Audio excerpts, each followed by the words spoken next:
एक बार भगवान बुद्ध जेतवन विहार में रह रहे थे। भिक्षु चक्षुपाल भगवान से मिलने के लिए आए थे। उनके आगमन के साथ उनकी दिनचर्या, व्यवहार और गुणों की चर्चा भी हुई। भिक्षु चक्षुपाल अंधे थे।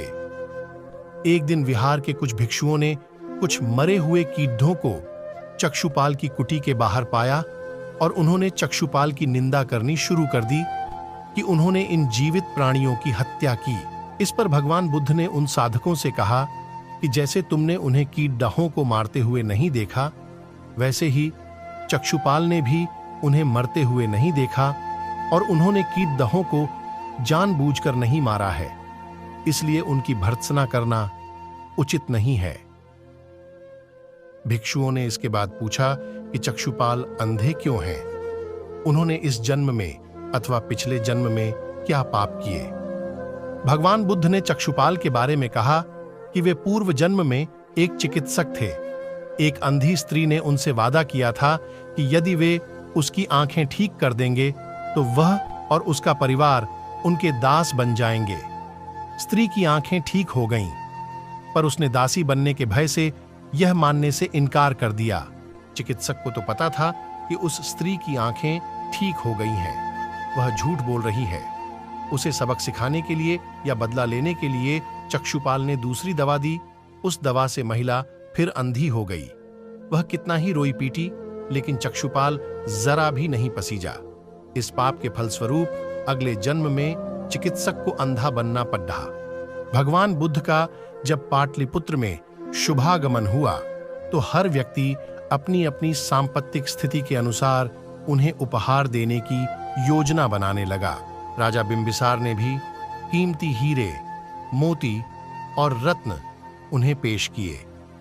बुद्धदेव ने सबको एक हाथ से सहर्ष स्वीकार किया।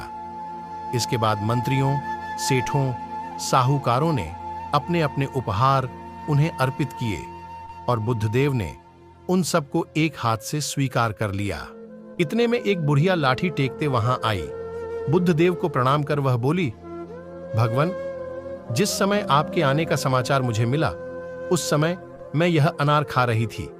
मेरे पास कोई दूसरी चीज न होने के कारण मैं इस अधखाए फल को ही ले आई हूं। यदि आप मेरी इस तुच्छ भेंट स्वीकार करें तो मैं अहोभाग्य समझूंगी। भगवान बुद्ध ने दोनों हाथ सामने कर वह फल ग्रहण की। राजा बिंबिसार ने जब यह देखा तो उन्होंने बुद्धदेव से कहा, भगवन, क्षमा करें, एक प्रश्न पूछना चाहता हूं।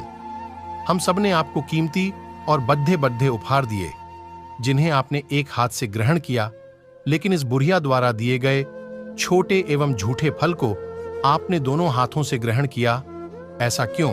यह सुन बुद्धदेव मुस्कुराए और बोले, राजन, आप सबने अवश्य बहुमूल्य उपहार दिए हैं, किंतु यह सब आपकी संपत्ति का 10वां हिस्सा भी नहीं है।